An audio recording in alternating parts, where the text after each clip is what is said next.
Whispers of the Harvest Moon. In the heart of a rural landscape, surrounded by vast fields and rolling hills, there stood an old farmhouse that seemed to be frozen in time.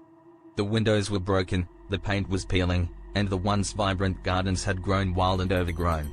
The locals spoke of the farmhouse in hushed tones, sharing tales of its dark history and the eerie events that had occurred within its walls. They called it the Harvest Moon Farmhouse, a place where the boundary between the living and the supernatural was said to blur.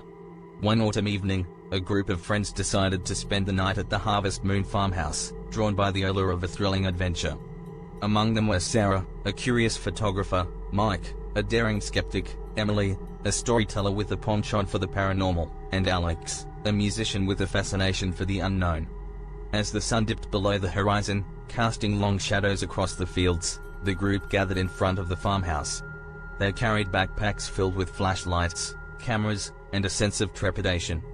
The air was cool and carried the scent of fallen leaves, but there was an undercurrent of tension that made their skin prickle. As they entered the farmhouse, the floorboards creaked beneath their feet, and a musty odor enveloped the air. The rooms were dimly lit by the moon's soft glow, and the walls were adorned with faded family portraits and antique furniture that had seen better days. The atmosphere was heavy with a sense of nostalgia, but also an unshakable feeling that they were not alone. The group explored the farmhouse, their flashlights cutting through the darkness like beacons. As they ventured deeper, strange occurrences began to unfold. Whispering voices echoed through the halls, as if the very walls were sharing long-forgotten secrets. Shadows danced at the periphery of their vision, elusive and fleeting.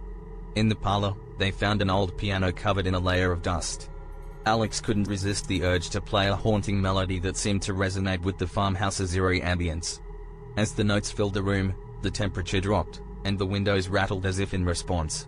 Mike tried to brush it off as a mere coincidence, but his skepticism wavered in the face of the inexplicable. Emily led them to the attic, where she had heard stories of a hidden room containing ancient artifacts and relics. The attic was a maze of forgotten treasures and discarded memories, but something about it felt wrong. The air was heavy, and the silence seemed to press in from all sides. As they searched, they stumbled upon a locked door hidden behind old crates and cobwebs. The door seemed to radiate an unsettling energy, as if it held something that was best left undisturbed. Curiosity got the better of them, and they managed to pry the door open. Inside the hidden room, they found an array of old books, symbols etched onto the walls, and a mirror that seemed to shimmer with an otherworldly light. Emily's heart raced as she recognized the mirror as a portal, a gateway to a realm that should never be crossed. But the group's curiosity was insatiable, and they couldn't resist the urge to peer into the mirror's depths. As their reflections gazed back at them, the room began to shift. Reality twisted and warped, and the mirror's surface seemed to melt away, revealing a dark, shadowy dimension. They felt a pull, an irresistible force dragging them towards the mirror. Panic surged through them, but it was too late to escape. In the shadowy realm, their senses were overwhelmed by a symphony of whispers and distant cries. The walls seemed to pulse with a malevolent energy, and shadows danced around them, taking on eerie forms. Desperation filled the group as they realized they were trapped in a realm that defied all understanding. One by one, they began to lose their grasp on reality. Sarah's photographs captured ghostly apparitions that lurked just beyond their sight. Mike's skepticism crumbled as he came face to face with the supernatural. Emily's stories merged with the whispers that surrounded them. Alex's haunting melodies echoed through the darkness, their notes both soothing and haunting. Days turned into nights, and the group's struggle to escape the shadow realm became a battle against their own sanity. Their reflections in the mirror began to distort, revealing twisted versions of themselves that taunted and mocked.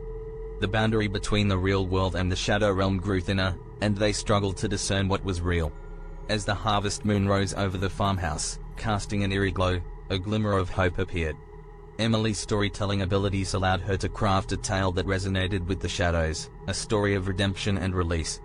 With each word, the shadows seemed to retreat, their grip weakening. In a final, desperate effort, Emily wove a tale that merged the realms together, creating a bridge between reality and the shadow dimension. The mirror's surface began to solidify, and the group found themselves back in the attic, their bodies shaken and their minds forever marked by the ordeal. The Harvest Moon Farmhouse stood as a silent witness to their experience, its walls holding on to the echoes of their journey into the unknown.